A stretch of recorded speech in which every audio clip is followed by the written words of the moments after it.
tell your friends that it will be up. That's why we're recording. It'll be up hopefully tomorrow. Cross your fingers that I actually remember how to do it. The stories we tell and the stories we embrace define who we are. The stories that we choose to share reveal our thoughts, our feelings, our beliefs, and our understandings of people, life, and God.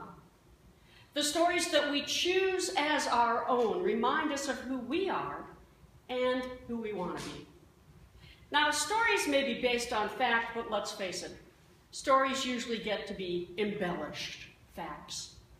But more than sharing facts, stories are designed to reveal truth.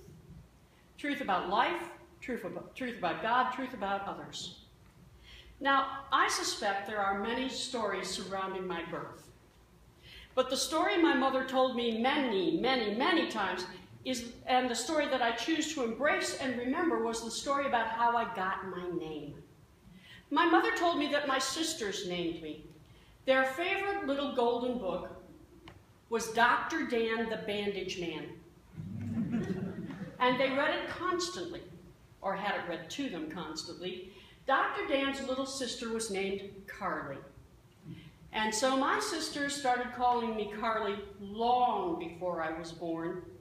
And when my dad came home from the hospital, he told my sisters that Carly was here. They jumped on their tricycles and rode around the neighborhood hollering, "Carly is here! Carly is here!" Now that story may be factual, but knowing my mother, I believe the facts were exaggerated and greatly embellished. But the truth that she wanted me to know was that I was wanted and loved by my sisters before I even came into this world. Now, many of you know my birth certificate name is Carolyn, and there's a reason for that. Mom was afraid that when I turned 50, I'd weigh 600 pounds, and Carly wouldn't be a suitable name. Yeah, that was my mom, whimsical and practical all at once. Now, stories we tell, reveal the truths that we hold dear. We tell stories to entertain and to educate at the same time. And we also know that stories are open to interpretation.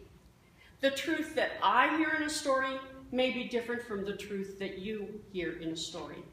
And neither truth is right, and neither truth is wrong. What stories do is give us the opportunity to engage in conversation. Conversation about what we hear in the story, what truths we take from the story. And those conversations can lead us to deeper truths for us to consider and possibly even embrace. Those conversations allow God's Spirit to move and to shape our understanding of truth, and perhaps even bring us into a deeper truth that can lead us closer to God and to God's truth. That is why Jesus taught primarily in stories. Now, Jesus sometimes taught in declarative sentences, and tell your youth that they're missing the opportunity once again to earn big bucks by coming to worship and paying attention. But anyway, Jesus sometimes taught in declarative sentences like the Sermon on the Mount, but when he wanted people to think, when he wanted people to discuss, when he wanted the Spirit to lead us toward truth, he told us stories. Stories like the ones we hear in Luke's 15th chapter. Now, I have to confess, my favorite chapter in the entire Bible is Luke chapter 15. And that's because the 15th chapter of Luke contains the stories that reveal God's truth in my life. Luke talks about people who get lost. The lost sheep who wanders off from the safety of the pasture simply because it is a sheep. And let's be honest, sheep are not very intelligent animals. Sheep, when they are in pasture, will put their heads down and they will follow the rest. Grazing, grazing, grazing, grazing, grazing, grazing. They'll look up. Oh yeah, I recognize this. Heads down. Eat, eat, eat, eat, eat, eat, eat. And eventually, they'll get to the point where they raise their heads and they will recognize nothing or no one.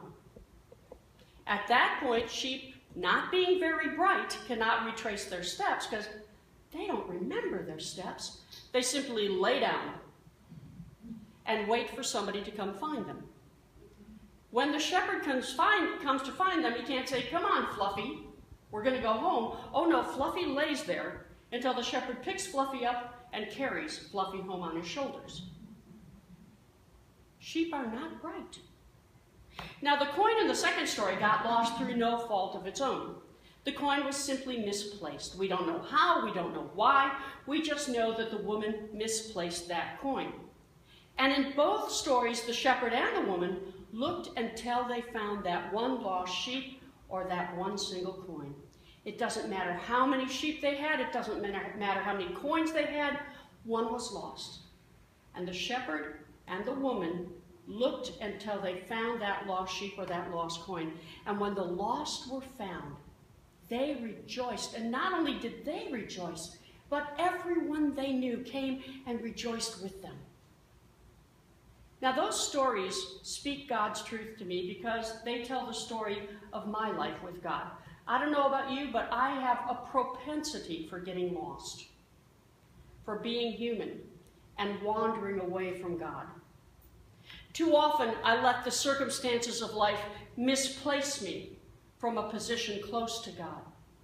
And like the prodigal son in the last story of chapter 15, who knows this? Everybody know the story of the prodigal son?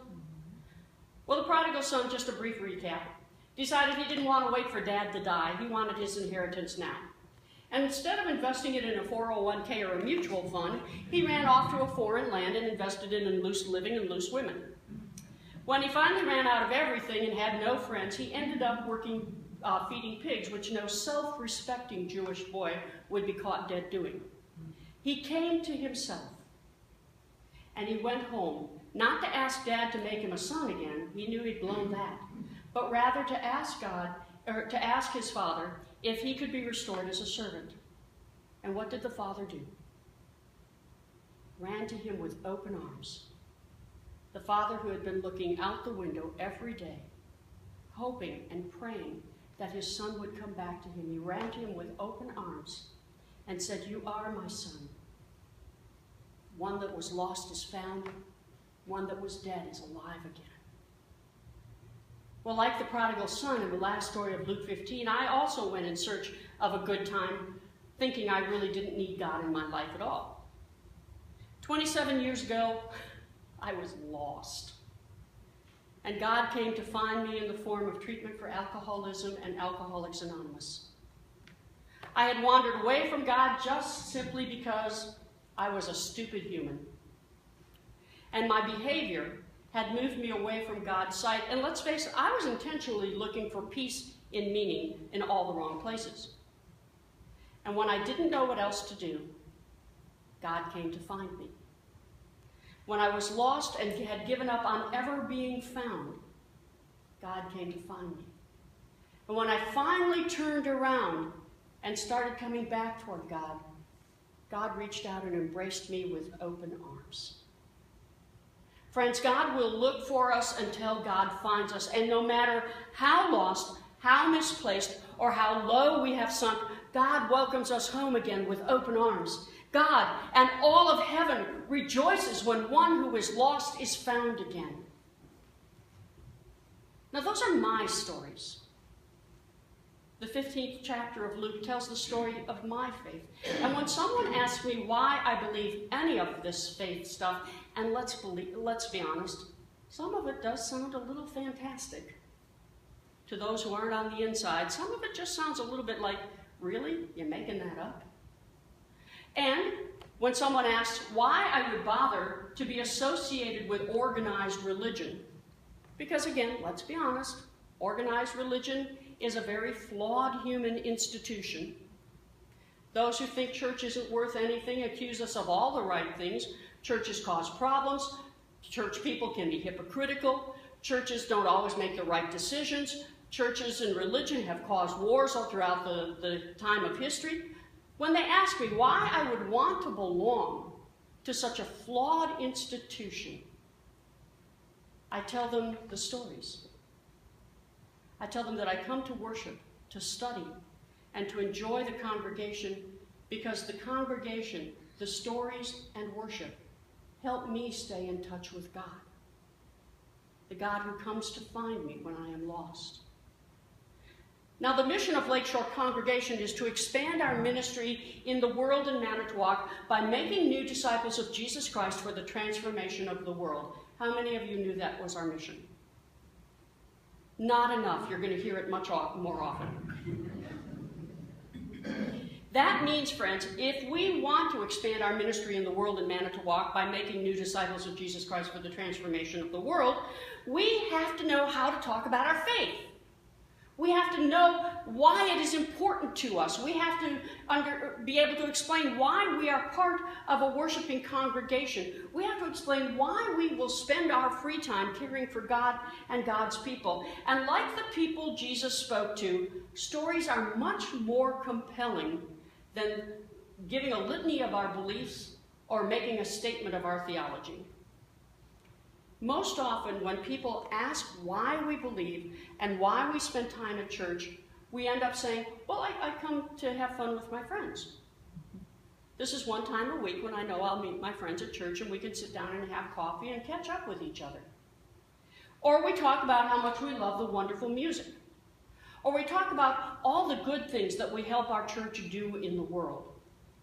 But I gotta tell you, folks, people who don't see a need for church, people who are lost, already know that there are other places and other agencies that are much better at providing fun, much better at providing entertainment, and much better at doing social service. Because that's the only thing they focus on. We have fun.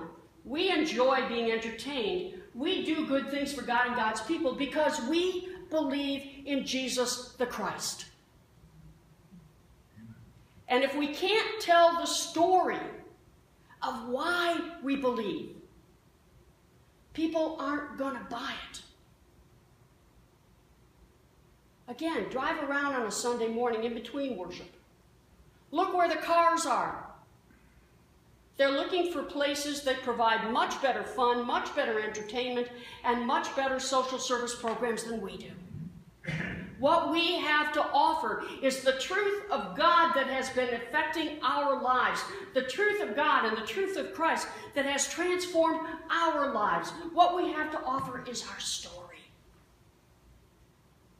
Because when we offer our story, others can relate to it. I know I went off script, Michael, sorry. When we offer our story, others can relate to it. People don't want to hear about a release. They don't want to hear a theological statement. They want to hear a story. Because when we tell the story of how we got lost, other people can relate. When we tell a story about needing a solid foundation in our lives, others can relate. When we tell the story about turning from love of stuff to love of God, and how that really does fill our souls, how that really does bring us contentment and joy, others can relate. Which means our challenge is to be able to name and recognize the stories of our faith that tell the stories of our personal faith.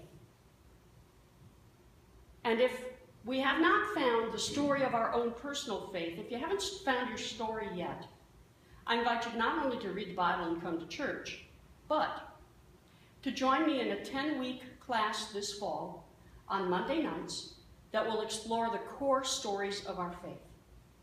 A 10-week class, Monday nights this fall, don't know the starting date yet, but I'll get it to you, that tell the core stories of our faith. And if by chance it's hard to get out in the evening or Monday night is not a good time, I will have that same class available online. Just find somebody to fire up the computer for you and turn it on to the class. You'll be there. Friends, once we know the story of our faith, we can practice telling it. And we tell it to each other until we can tell the story of our faith without breaking down, without getting embarrassed. We can tell it genuinely to one another. And then we're ready for the day that will come, and it will come, when someone is ready to hear our story. When someone we know, someone we love, a family member, a friend, an acquaintance, possibly even a stranger, needs to hear the truth that God speaks to them. And on those days, when God seems far away from us, it is that story of our faith we come back to and remember that God really isn't that distant after all. Stories define who we are. They define the truth about ourselves, our God, and our connection to God. Now, to be honest, my sisters and I didn't always get along very well when we were growing up. We would argue, and as the youngest child, very often I felt left out. And there are times when we swore our undying hatred for each other. It is on those occasions that my mother would tell me the story about my sisters riding around the neighborhood shouting, "Carly is here, Carly is here." And I knew that I was loved. When we feel lost, when we have sunk so low that we no longer feel like a child of God, God will always come to find us. God will always welcome us home.